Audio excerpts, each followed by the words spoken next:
back to our kitchen. Today, in our kitchen, we're gonna make a range of mezzes. So you got a lot of work, right? So let's start kicking. The first thing that we're gonna do today is called a Muhammara. It might sound like a tongue twister, but I can promise you, it's gonna tantalize the same tongue as well when you eat them.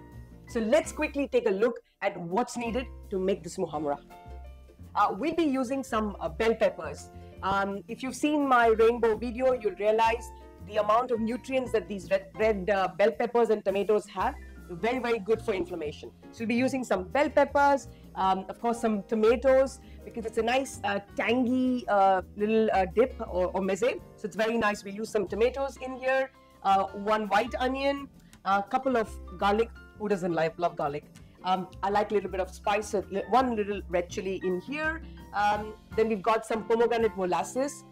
I love this nectar. It's like so nice, and it's got a nice depth of flavor. Just some basic salt. In terms of spices, we'll be using some cumin, some coriander seeds. We'll also be using some walnuts as a nutty element in this. In terms of garnish, we have got some pomegranate seeds. It adds a nice vibrant sweetness and a nice elegant colorful touch as well, and some parsley. The only thing otherwise I have here is a tomato concentrate paste, because I like to add the intensity of tomato without the wateriness of tomato. So this actually adds the nice flavor. And of course, our humble olive oil. How can we have a Middle Eastern dip without our olive oil? So let's get started. The process is actually pretty simple. There's no complication. Simple, humble ingredients, but they'll make them shine. Yeah, we're gonna take some bell pepper and just roughly cut them, because we're gonna roast these, so nobody's gonna see how finely chopped they are. So just roughly chop the bell peppers. Bell peppers are rich in lycopene, and as I mentioned, they help in anti-inflammation, so very, very good for health as well. As far as Middle Eastern dips are concerned, there are so many different types of Middle Eastern dips, and even the Muhammara, there are multiple versions. Every area, if you go to Turkey, they make it different. You go to Lebanon, they make it different. You go to Palestine, they make it different. UAE has, of course, its own version. This is my version, the one that I like and my friends love, and so does my family. Like I said, one white onion. If you don't get access to white onion, you can of course use the regular red onions that you get. Again, just quarters, not too much of chopping. Very simple. We're just going to take these vegetables and we're going to roast them. I've got a tray ready, which I've actually lined with some foil. Onto this, I'm just going to arrange the vegetables. We got, like I said, some bell peppers. I'm going to put them skin side up for now. We'll actually flip them once during when they're actually roasting in the oven. Yeah, I'm just removing the eye of the tomato, just putting them up, because then it's easier when you've got to remove the skin. So if you remove the eye, makes it easy. Okay, got the onions, set the bell peppers go in here, pieces, the onions.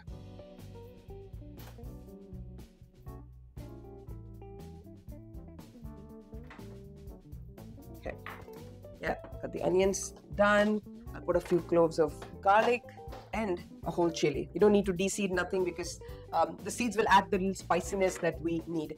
What you're going to do is we're just going to drizzle a little bit of olive oil on these. Okay, just going to quickly apply the olive oil over these vegetables, because the reason we apply olive oil on top is that after they're roasted, it's much easier to remove their skin, and if you don't, it maybe takes a little more effort. Okay, I've got an oven which is already on at 180 degrees. So we're just going to put these vegetables and we're going to roast them for about 25 minutes. So when we're done with 10 minutes or 15 minutes, I'm going to open the oven. I'm going to flip these vegetables over and put them back again. So let's say about maybe midway, around 10-15 minutes, we'll remove it.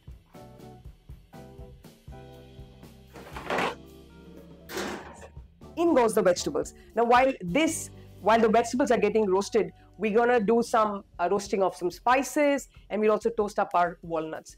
So I've got a pan in here and a pan in there. Okay, let's multitask.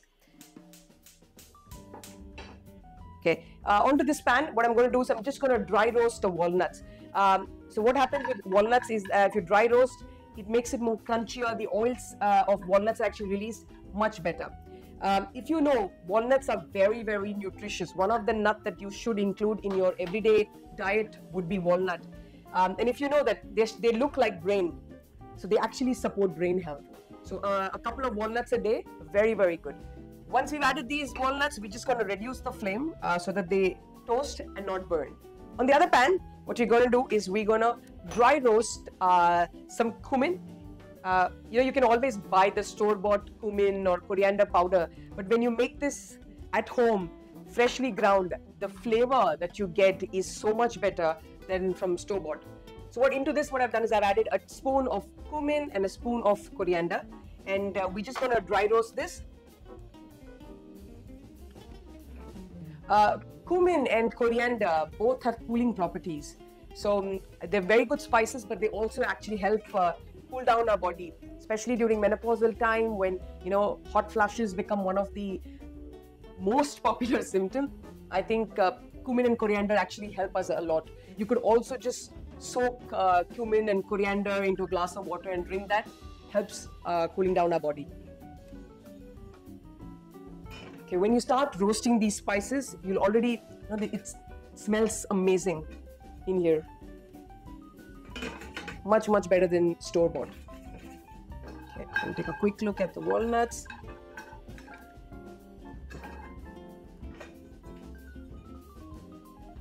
So do you guys often eat mezze outside? And if you do, try making yours. You can always keep making different ones, make your variations. And my mission is to make people fall in love with vegetables. Vegetables don't have to be boring. You can make them absolutely interesting and very yummy.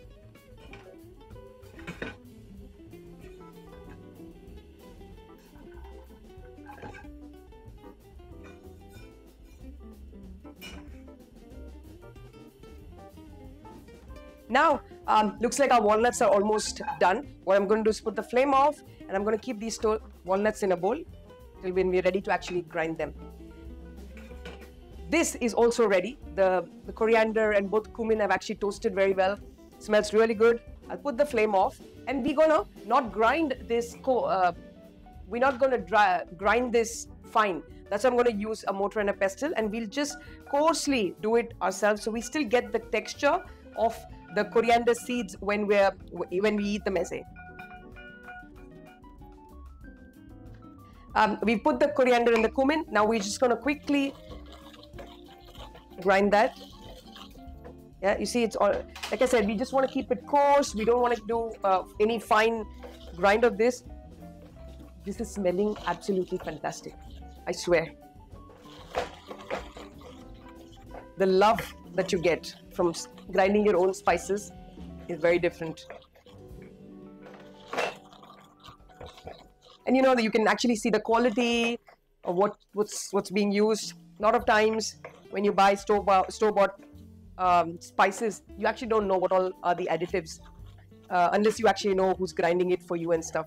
Of course, that's just if you have the extra time. I'm not asking you to spend all the time just grinding your spices. Whenever possible, try doing it, because freshly ground spice takes your dish to the next level. So we've got the spice that is ready. We've ground that, and that's what we needed. Now that our spice is ground, we're just going to use the same pan. We're going to add a little bit of olive oil, and we'll fry this tomato concentrate. Like I said, I can add a lot more tomato into the muhammara, but when you use this as a paste form, it's much more concentrated, and it really enhances the taste of tomato in it. The concentrate really helps with that. But you can't just add it as it is. You just need to cook it so the flavor intensifies as it cooks. Otherwise, you get this very uncooked tomato taste in it. We'll just cook this till it starts leaving its leaves the oil, leaves the sides, and the raw smell of tomato is actually gone.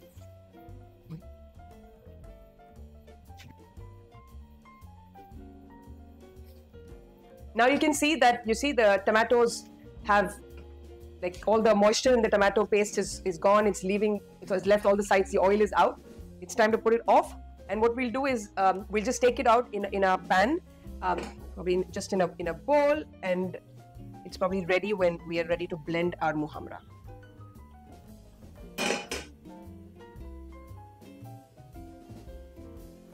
The vegetables are now done, 15 minutes in the oven. We're going to take them off and give it a quick flip. See, they're already looking very nice. They're nicely roasted. We're just going to flip them up. So they just quick cook on the other side.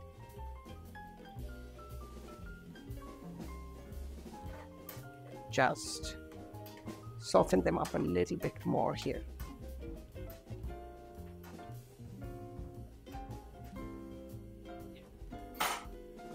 Just about 5 minutes more in the oven and it should be done.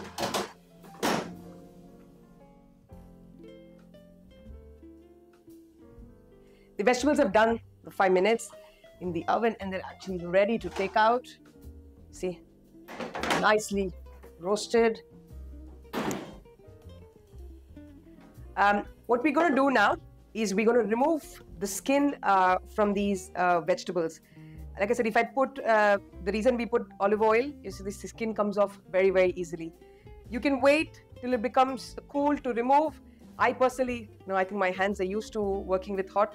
So you can just remove the skin while it's a little warm as well.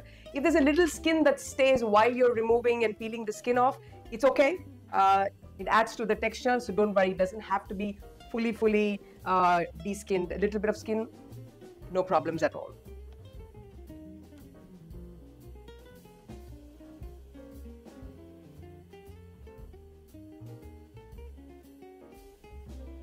Our vegetables, the roasted vegetables, I've peeled them. So we've got our onions, garlic, bell peppers, the chili, and the tomatoes.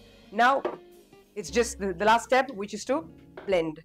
I've got a food processor in here. To this, I'm just going to add in all the vegetables. In goes the veggies. I'll add, we got the tomato paste, which we had cooked. I'll add that. Look at the color already. Such nice deep red color that it gives you, along with that intensity that we need. I'll throw in the walnuts as well right now. There we go. The freshly ground cumin and coriander that we had done. So good, smells so good. Yeah. A bit of salt. And pomegranate molasses. It's like liquid gold.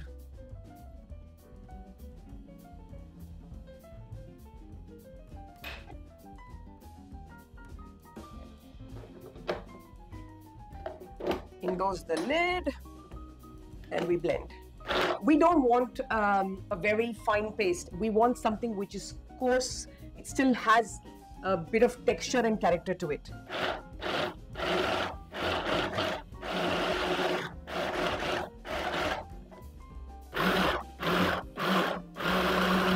Just gonna add in some olive oil into it.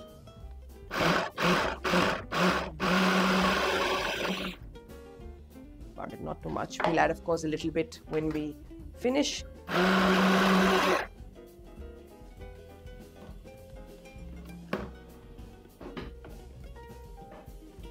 We're done with this. Like I said, I don't want a very fine paste.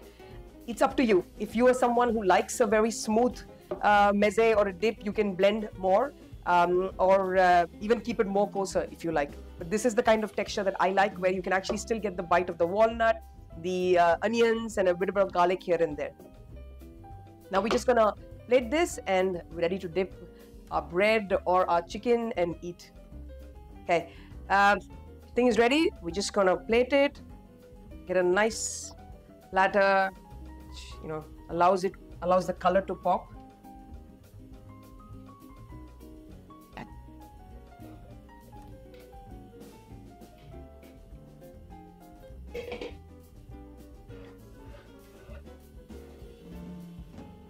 Okay, we'll add pomegranate seeds. See the nice color. If you want, you could actually mix that in as well. If you like a little bit of extra pomegranate here and there. Parsley.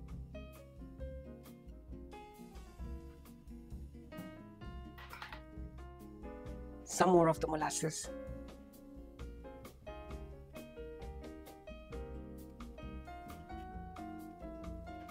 And a little bit of olive oil.